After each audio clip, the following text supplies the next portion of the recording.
Новини за добрини. Историите, които ни вдъхновяват. Каква е свързващата линия между Велико Търново, Флорида и Луната? Отговорът на този въпрос ще открием в следващите минути. Всичко започва с една сбъдната мечта. Тази на Самуил Николов, който стана вторият българин, приет да учи в университет към НАСА в Флорида. Тази негова мечта обедини институции, организации и стотици жители на старата столица, където Самуил е роден.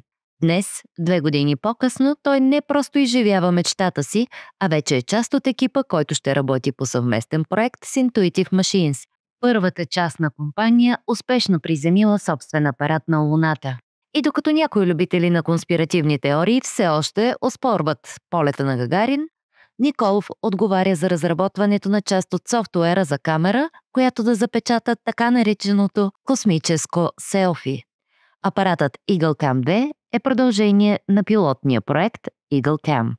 Интересното с EagleCam 1 е, че проекта мисля, че започва малко преди COVID. И по принцип, крайният срок за завършване на проекта е бил по-малко от година, но естествено локдауна започват ги тук и реално камерата лети едва 4 години след завършването. Intuitive Machines, които са компанията, с която реално камерата е летяла, те се свързаха отново с нас и ни дадоха отново крайен срок, с който трябва да се съобразим за доставянето на EagleCam 2, което ще е една подобрена версия. Идеята е да направим първото космическо селфи. След като лунният спускаем апарат на Intuitive Machines започне своето приземяване, около няколко десетки до стотици метра преди кацане, нашата камера ще бъде изхвърлена от лендъра и ще започне да заснема снимки и видео. След успешното кацане на лендъра, нашата камера ще предаде тези файлове на лендъра като информация и след това той ще ги изпрати на Хюстън, след което ние ще ги обработим и надяваме се да получим качествени снимки от кацането на този лунен апарат. Това е общо взето пионерска мисия по много направления. Първото от което е, че това ще е продукт на труд на хора, които са едва в бакалавърска или магистърска степен, но още по-впечатляващото е, че ние за първи път ще имаме такъв тип кадри от мисия, която няма да изисква хора. Всъщност това е един много компактен апарат за сериозната мисия, с която ще бъде натоварен. Ние все пак работим с така наречените бюджети, които Intuitive Machines ни слагат, като това са лимити както за тежест, така и за размер. Предишният апарат е бил 10 на 10 на 15 см, което на фона на 6-метровия лунен спускаем апарат е наистина невероятно малка машинка. И да се върнем към вашата роля в този амбициозен проект. Когато интервютата за EagleCam бяха обявени, аз естествено кандидатствах за позицията, която се занимава с изграждането на програмния код, който ще бъде на борда на този апарат. Общо взето, аз най-вероятно ще се занимавам с изработката на алгоритмите, които ще обработват снимките, както и тези алгоритми, които ще обработят получените битове, общо взето нулите и единиците, които Хюстън ни изпращат, и ще ги пресъздадем в реалните снимки, които апарата ни е изпратил. Intuitive Machines имаха проблем с първото им кацане, както предполагам знаете. Лендърът не кацна в желаната ориентация. Поне един от краката на лендъра се счупи, застана в хоризонтална позиция, което много сериозно ограничи трансфера на данни, който ние можем да получим. Следователно, дори EagleCam и да е изпратил снимки, Intuitive Machines решиха, че няма да имаме достатъчно време да ги предадем на Земята. Intuitive Machines 2 претърпя много сходна съдба. По същия начин един от краката се счупи и лендър отново застана в хоризонтална позиция, но този път имаха доста по-качествена връзка с наземен контрол. Проблема е, че тъй като мисията, на която ние летяхме, се счете за неуспешна, нямаме особено много информация какво всъщност се е случило с EagleCam 1. And we will be back right after this.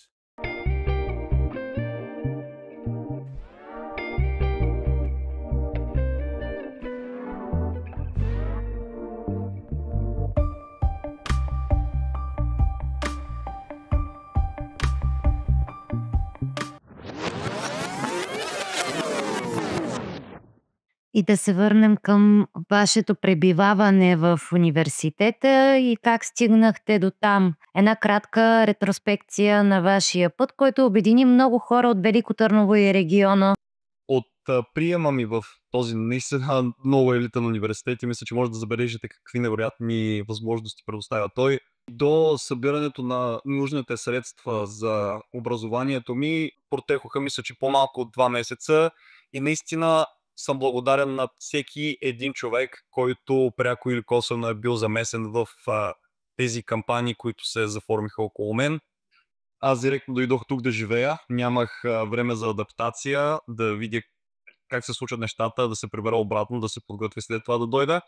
Но може би най-положителното и най-изненадващото е колко възприемчиви и колко отворени са професорите към нови идеи и към студентите като цяло. Наистина това е една страна на възможностите и ако си наистина много мотивиран да успееш и продължаваш просто да търсиш възможности, те ще се отворят за теб. Бихте ли припомнили в каква специалност се обучавате? Undergraduate или бакалавърска степен на науките космически операции, което означава, че първите 2 години всички, които са в моята програма, изучават общи курсове на космически операции. След това вторите 2 години може да избереш дали да се занимаваш повече с чисто космически операции, като говорим за орбитални изчисления, логистични и бизнес проблеми, или космическо право. Аз мисля да остана в пътеката, която е чисто космически операции. Записах един 4-месечен стаж с NASA, който се води Mission Concept Academy или преведено на български 4-месечен курс, в който те обучават от началото до завършването на една космическа мисия. Всички бюджети, всички графици, които трябва да се спазят от дизайн до производство и до тестване на компоненти. Не очаквах, че ще мога да събера толкова много дейности в ежедневието си. В момента, в който се събудя в 7-8 сутринта и изляза и започна да бягам по лекции и по лаборатории, аз много често не намирам време да се прибера до към 9-10 вечерта, просто защото всички проекти, с които се занимавам и всички лекции, на които трябва да присъствам, не грабват и ежедневието ми наистина е много, много по-оплътнено, много повече, отколкото дори аз бих очаквал. Наистина от всякъде валят всякакви възможности за развитие и участие в всякакви проекти.